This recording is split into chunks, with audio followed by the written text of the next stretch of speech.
بسم اللہ الرحمن الرحیم۔ رمضان میں ہم بستری کرنا، رمضان میں ہم بستری کیسے کرنی چاہیے، رمضان میں ہم بستری کرنے کا طریقہ کیا ہے۔ محترم ناظرین، رمضان میں ہم بستری کرنا کیسا ہے، رمضان میں ہم بستری کیسے کرنی چاہیے، اس متعلق بھی آپ کو آگاہ کریں گے، لیکن اس سے پہلے ایک چھوٹا سا سوال اور اس کا چھوٹا سا جواب جان لیتے ہیں۔ ماہ رمضان میں کیونکہ خواتین افطاری اور سحری میں متعدد ڈشز بناتی ہیں اور ان کی اس محنت کو بہت سراہا جاتا ہے۔ شوہر نے اپنی بیوی کے اچھا کھانا بنانے پر، اچھا کام کرنے پر حوصلہ افزائی کے لیے روزے کی حالت میں پیار کر لیا، بوسہ لے لیا یا بیوی کے ساتھ چپٹ کر سو گیا تو کیا روزہ باقی رہے گا یا روزہ ٹوٹ جائے گا؟ محترم ناظرین، روزے کی حالت میں بیوی کے ساتھ لیٹنا یا بوسہ و کنار کرنا ایک حدیث ہے جس کا مفہوم اس طرح ہے کہ حضرت ابو ہریرہ رضی اللہ تعالیٰ عنہ بیان کرتے ہیں کہ رسول اللہ صلی اللہ علیہ وسلم کی بارگاہ میں ایک شخص حاضر ہوا اور روزے دار کے بوسہ و کنار کے بارے میں پوچھا تو آپ صلی اللہ علیہ وسلم نے اسے رخصت عطا فرمائی، یعنی اسے بوسہ و کنار کی اجازت دے دی۔ حضرت ابو ہریرہ رضی اللہ تعالیٰ عنہ فرماتے ہیں کہ وہی سوال کچھ دیر بعد ایک اور شخص نے کیا تو اسے آپ صلی اللہ علیہ وسلم نے اسے منع فرمایا۔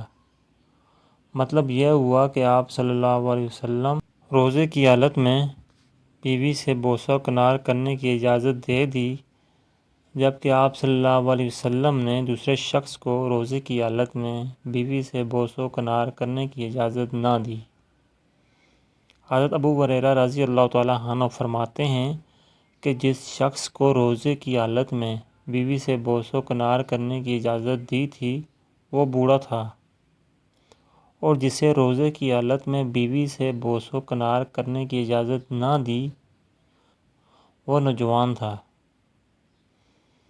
اب اس حدیث سے علماء بیان فرماتے ہیں کہ جسے اپنی شہوت پر مکمل بھروسہ اور پکا یقین ہو اس کے لیے یہ عمل قابل حرج نہیں، یعنی وہ بوسہ کنار کر سکتا ہے۔ مثال کے طور پر کسی شخص کو اس بات کا غالب گمان ہو کہ وہ بیوی کے ساتھ لیٹے گا تو اسے انزال ہو جائے گا، یا بوسہ و کنار کرے گا تو انزال ہو جائے گا، یا پھر اس کی شہوت بڑھ جائے گی اور بیوی سے بوسہ کنار کرتے کرتے ہم بستری کر بیٹھے گا، تو اس صورت میں بیوی کے ساتھ لیٹنا یا بوسہ کنار کرنا یہ مکروہ ہے اور اس سے بچنا چاہیے۔ اگر اس شخص کو پورا یقین ہے کہ وہ اس بات کا اندیشہ نہیں ہے کہ وہ بیوی کے ساتھ لیٹے گا یا بوسہ کنار کرے گا تو اس کی شہوت نہیں بڑھے گی یا انزال ہوگا، نہ انزال ہوگا، تو اس صورت میں روزے کی حالت میں بیوی سے بوسہ کنار کرنے میں کوئی حرج نہیں، بلا کراہت جائز ہے۔ شوہر اور بیوی ایک دوسرے کا بوسہ بھی لے سکتے ہیں اور ساتھ لیٹ بھی سکتے ہیں، اگرچہ اس چیز کا امکان ہو کہ شہوت بڑھ جائے گی، مباشرت کی نوبت آ جائے گی، یا پھر شوہر یا بیوی کو انزال ہو جائے گا، تو اس صورت میں یہ عمل مکروہ ہے۔ محترم ناظرین، رمضان شریف میں ہم بستری کرنا کیسا ہے، اس سے ہماری پرسنل زندگی پر کیا اثر پڑے گا؟ کچھ لوگوں کا کہنا ہے کہ رمضان شریف میں ہم بستری کرنا حرام ہے، اور کچھ لوگوں کا یہ ماننا ہے کہ رمضان میں ہم بستری کرنا بہت بڑا گناہ ہے۔ آئیے حدیث سے جانتے ہیں کہ رسول اللہ صلی اللہ علیہ وسلم نے اس کے بارے میں کیا فرمایا۔ رسول اللہ صلی اللہ علیہ وسلم نے ارشاد فرمایا، روزے کی حالت میں اپنی بیویوں سے ہم بستری نہ کرو۔ اگر ایسی صورتحال میں بستری کی تو روزہ ٹوٹ جائے گا۔ اس میں دو مسئلے ہیں کہ رات کو سو رہے ہیں اور اچانک میاں بیوی کا بستری کا موڈ بن گیا اور سحری کا وقت بھی ہونے والا ہے، تو آپ اس صورتحال میں بستری کر سکتے ہیں کہ اگر آپ کے پاس اتنا وقت ہو کہ آپ سحری کے بعد فجر کی نماز سے پہلے غسل کر لیں گے تو بستری کرنے میں کوئی حرج نہیں ہے۔ اگر میاں بیوی نے بستری کر لی، جیسے ایک کی نماز قضا ہو گئی، تو اس کا گناہ دونوں کو ملے گا، زیادہ گناہ اسے ملے گا جو پہلے بستری کے لیے اکسائے گا، چاہے وہ مرد ہو یا عورت۔ رسول اللہ صلی اللہ علیہ وسلم نے یہ بھی ارشاد فرمایا کہ روزے کی حالت میں جس طریقے سے کھانے پینے کی چیزوں کو روکا جاتا ہے، اسی طریقے سے بیوی کی خواہشات پر بھی پرہیز کیا جائے۔ مزید ارشاد فرمایا کہ رات میں کسی بھی وقت میاں بیوی آپس میں ملاقات یعنی ہم بستری کر سکتے ہیں، اور دن میں کسی مجبوری کی وجہ سے روزہ نہ رکھ سکیں، دن کے حصے میں بھی بیوی سے ہم بستری کر سکتے ہیں۔ شرط یہ ہے کہ دونوں کا روزہ نہ ہو۔ محترم ناظرین، کیا آپ کو معلوم ہے کہ رمضان کے مہینے میں ہم بستری کرنے کے 3 بڑے فائدے بھی ہیں؟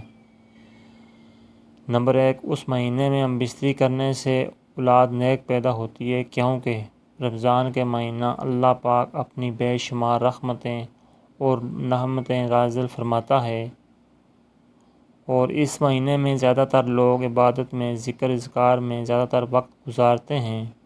اس کی وجہ سے قلب روشن ہوتا ہے، ایک نئی حرارت پیدا ہوتی ہے۔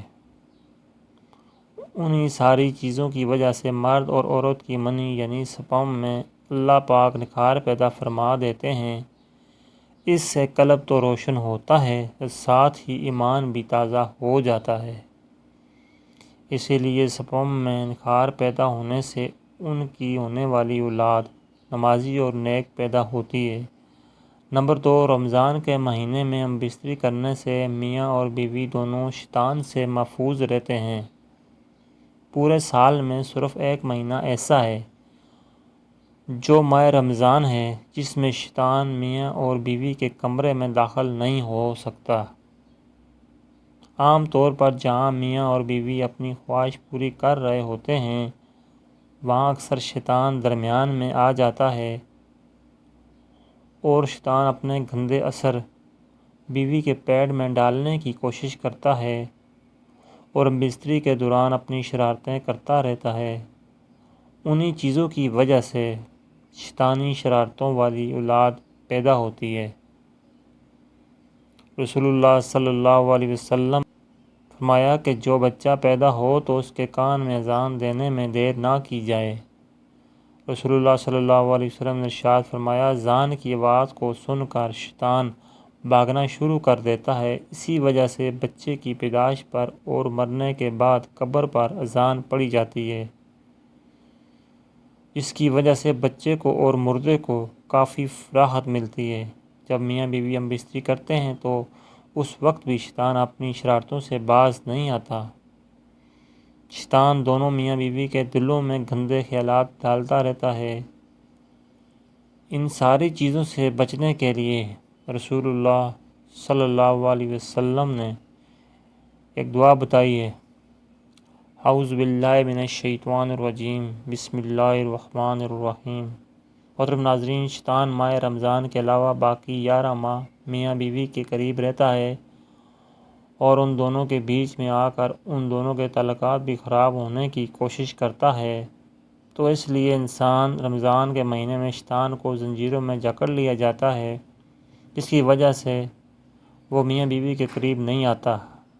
نمبر 3، بیوی سے ہم بستری کرنا بھی عبادت ہے۔ رمضان شریف میں بیوی سے ہم بستری کرنے سے 70 گنا زیادہ ثواب ملتا ہے۔ ناظرین کرام، امید کرتا ہوں آپ کو ہماری ویڈیو اچھی لگی ہوگی۔ ویڈیو اچھی لگی تو لائک کیجیے، اور مزید اچھی ویڈیوز کے لیے چینل کو سبسکرائب کریں۔ ویڈیو دیکھنے کا شکریہ، جزاکم اللہ خیر۔